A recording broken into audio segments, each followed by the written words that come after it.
2001 saw Rock and Austin starting to set the stage for the eventual WrestleMania main event in April, building up to it with a big spot that popped the crowd during the final minutes of the Rumble match while both were separated in programs with Triple H and Kurt Angle. Rock had a major crossover appearance unveiling the Xbox console alongside Microsoft owner Bill Gates on January 6, while being listed as one of the top 10 most marketable TV performers in the US on Electronic Media, continuing to prepare for his first lead role in The Scorpion King in April, as JR noted on his weekly report that Rock's house show schedule will decrease from now on in the lead up to it. The two highest-rated segments of the month saw Rock in a tag match with Jericho doing a 6.2 rating, while a week later Steve Austin's contract signing with Triple H and Vince McMahon also drew a 6.2. After being off since October, Rock returned to house shows on January 6 at the Anaheim Pond, drawing a sellout 13,000 in a double main event with Austin vs. Angle, and Rock and Taker vs. Rikishi and Kane. The month continued with the company drawing huge crowds on the road, including 19,000 at the Garden on January 27. Rumble 2001, built as one of the most stacked in history with Austin, Rock, Kane and Taker as favorites, drew one of the biggest pay-per-views in history with over 620,000 buys.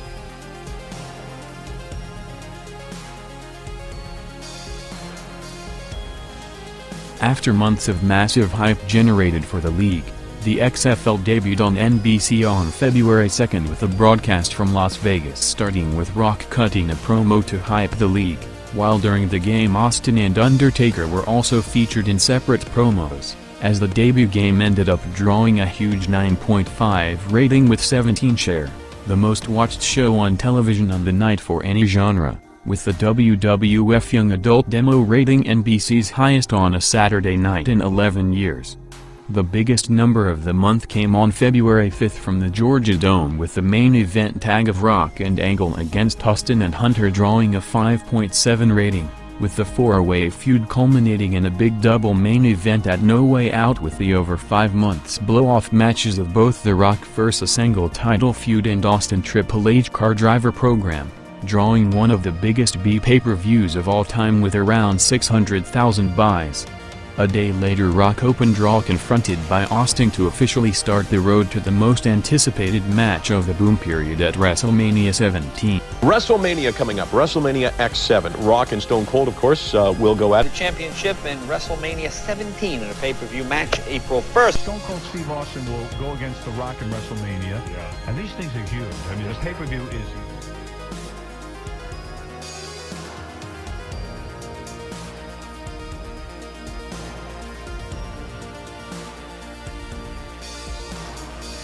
Get ready.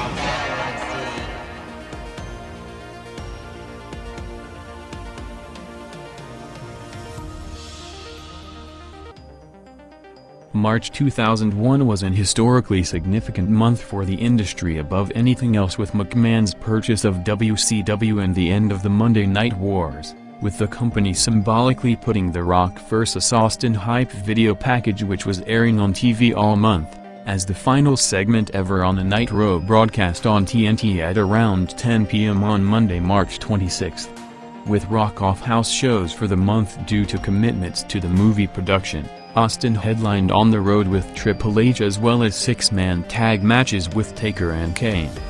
Rock vs. Kurt Angle in the title rematch headlined Raw from the Staples Center on March 12. Drawing the biggest number of the month with a 5.8 rating, which was also the highest-rated main event segment of the year so far. The post-match saw Austin running in to give Rock a stunner, opening the next few weeks of all-time memorable exchanges between them that saw them splitting the crowd reactions as babyfaces heading into Mania. With the Rock-Austin WrestleMania main event 2 years in the making, the match was originally set to happen on April 2000 at WrestleMania 16. With Rock and Austin starting to build the angle in October '99 that would see Austin turning heel on Rock, go to the match with the belt and drop it to top babyface Rock. Plans were not forgotten, as while the situation now different with Rock set to be written off in April, Rumors on a potential turn were going on all month during the build-up, with the hype at its peak days before the show. I had gotten the feeling that I was feeling a little bit stale, and The Rock was doing so good as a good guy and a top guy. I figured this would be a premier time for Stone Cold to turn heel.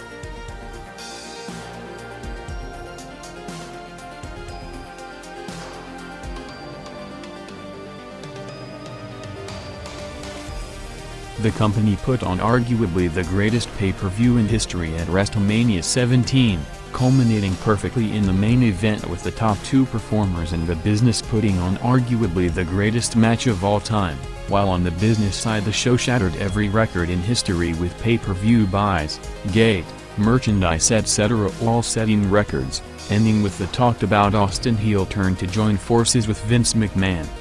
The next night in one of the most significant Raws in history, with the first show post-Monday Night Tours era, along with it being Rock's final night in his original run and Austin's first night as the top heel, the decision was made to give away the rematch on TV, with Rock vs. Austin in a cage match leading Raw to the most watched program in TNN history, peaking with over 8 million viewers for the main event, which saw Triple H join Austin and McMahon to beat down Rock and ride him off TV with a suspension angle. With Rock now out of the picture until the summer and heel Austin's other planned opponent in Hunter ending up joining him, the months following saw a gradual decline in every aspect of business, with numbers dropping to a 3-year low since the early stages of the boom period. During April to July, Rock was all over mainstream media as, along with the filming of The Scorpion King, Rock was promoting the opening of his debut movie Cameo that led to the lead role in The Mummy. At the same time on WWF TV, Steve Austin, despite the numbers drop, was largely the biggest drawing performer to the watching audience. The sharp 2-month business drop had massive long-term consequences, as the company in response decided to drop all plans on a separate long-term WCW show and instead rushed the invasion angle to stop the decline, starting with WCW champion Booker T debuting on a Big Raw in Madison Square Garden on June 25 to kick off the angle, leading to the start of a resurgence that included a huge invasion pay-per-view along with another Austin heel turn to set the stage for Rock's return. Hollywood definitely wants a piece of The Rock, as the wrestling superstar has jumped from the turnbuckle straight into leading man status. But his hiatus from the WWF has left them in desperate need for a new king of the ring. Will The Rock return, or is the WWF out for the count? Right now, the WWF needs somebody to fill the void left by this man. Oh, here comes The Rock! While his signature star, The Rock, stock rises, it's been a bit of a rocky road of late for Vince McMahon and his World Wrestling Federation empire. After dealing with the dreadful disappointment of the XFL, McMahon's wrestling ratings, which hit all-time highs just last year, are now tumbling down to earth. UPN SmackDown, the network's highest-rated show, last week alone brought the network their lowest-rated SmackDown ever. And while The Rock's movie career rolls on, will he really return to give the WWF a much-needed boost? Shooting another movie right now. We're about a month into production. It is a prequel to the character I played. The movie will be entitled The Scorpion King with Universal Pictures. Kind of maintain that posture of juggling both, but I gotta be honest with you, there's nothing greater than performing in front of a WWF audience. In time, when I come back, I'll be no doubt laying a smackdown on all their candy asses. Wow! Stone Cold Steve Austin. In a little while, The Rock is going to be back. He's going to be whooping that candy ass all over God's green earth.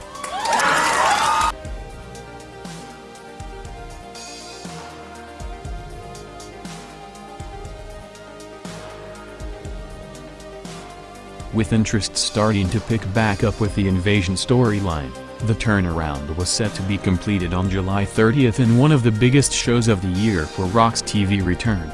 Vince McMahon announced Rock's return to a huge reaction in a strong promo on July 23rd, and within 30 minutes from the Vince announcement, Raw jumped to its biggest audience since April, with Raw gaining to a 6.1 rating. 3 days later, SmackDown picked up to its highest rating in months, doing a 4.3 rating, with the hype growing daily as TNN was preparing for a record-breaking night for the network with a mega hype job leading up to Monday night, which saw Rock making his return in Philadelphia in an all-time memorable segment to lead Team WWF.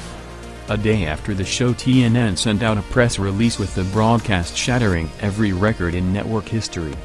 The show, overall drawing a 5.7 rating, was the most watched program in the network's 18-year history, with Rock's return segment picking up huge with over 1.6 million viewers to an all-time record 7.1 rating with over 9.2 million viewers, making it the most watched segment in TNN and later Spike TV history. The huge viewership was covered in TV and entertainment media, with the peak final segment drawing unprecedented numbers in key demographics of 15 to 20 rating. Steve Austin's biggest number of the month came on July 16th with the tease of the return of the old Stone Cold, coming out to clear the ring to a huge reaction drawing a 5.8 rating. With Rock only scheduled to be back on the road next month, Austin was also off house shows in July due to him suffering back injury in a table spot with Booker at the King of the Ring pay-per-view. This summer, get ready. Finally, The Rock has come back to pay-per-view.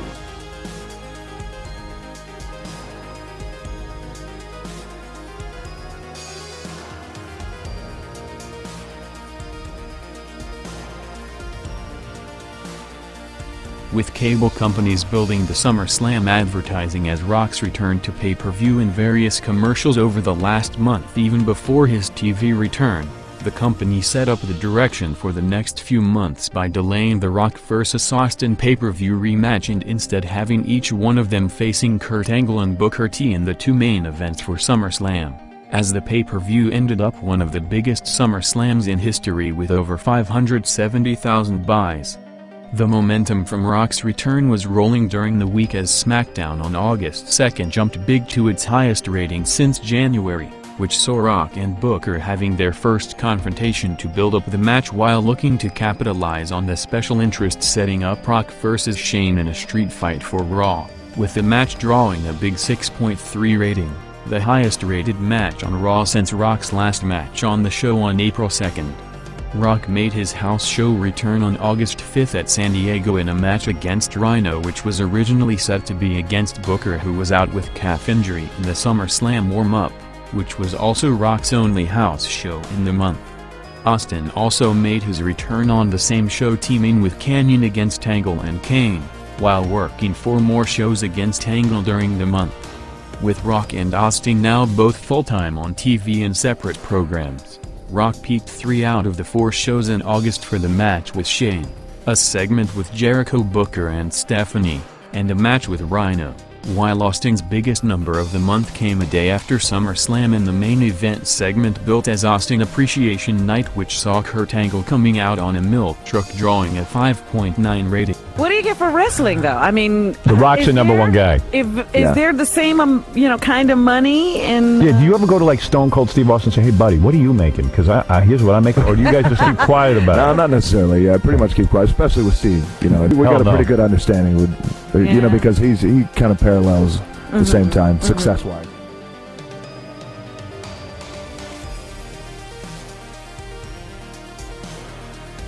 Both Rock and Austin, along with the McMahons and every other top name in the company, were at a big press conference in Toronto on September 3rd before Raw in the city, announcing that WrestleMania 18 will take place on March 17th at the Toronto Sky Dome.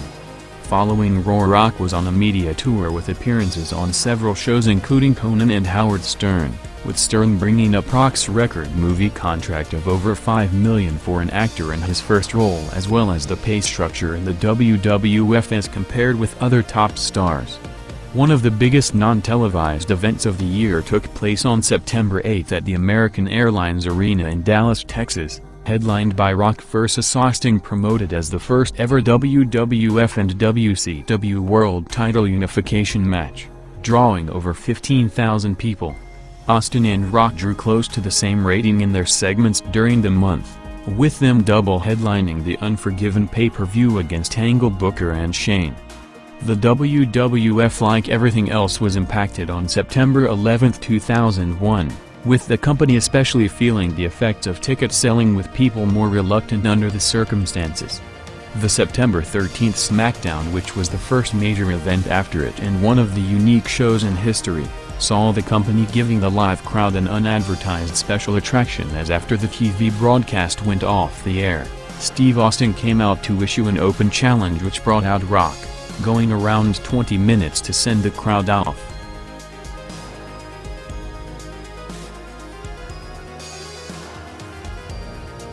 Austin was only advertised in 2 Raw shows during October, making his TV return for the first time since dropping the belt at Unforgiven, in a hype title rematch in the main event of Raw on October 8, drawing a 5.1 rating. October 14 saw the company return to New York for the first time since 9/11, with Rock vs. Austin headlining MSG in front of 17,000 people in the Garden. Austin vs. Rock also main evented 2 more shows in LA and Lexington, while Austin worked 3 more shows against Angle. The build-up to the No Mercy pay-per-view saw Rock moving on to Chris Jericho in a fresh program for the WCW title, while Austin worked in a 3-way with Angle and Van Dam in the double main event.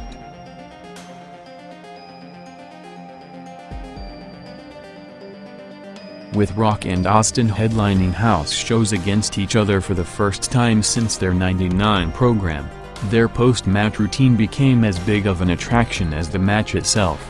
While both had single routines to send off the crowds after the match, the past few months saw them doing a singing segment to close the shows, including the night before on Sunday in Cleveland, as a day later on November 12 in the main event spot on Raw saw them debuting it on TV, with Rock and Austin exchanging songs along with a duet of Margaritaville in a classic segment on the Go Home Raw for Survivor Series. The WWF vs. Alliance blow-off match was set for the pay-per-view with Rock and Austin each leading his team and going one-on-one for the final 10 minutes with Rock pinning Austin in the storyline payoff, increasing from the previous year drawing over 450,000 buys, with both also main eventing the UK Rebellion pay-per-view. Austin's numbers were boosted with Ric Flair's return segment drawing a 5.5 rating to hand Austin the belt back and turn him babyface in the process, while Rock's peak numbers were matches with Angle and Jericho which saw him winning the WCW title back.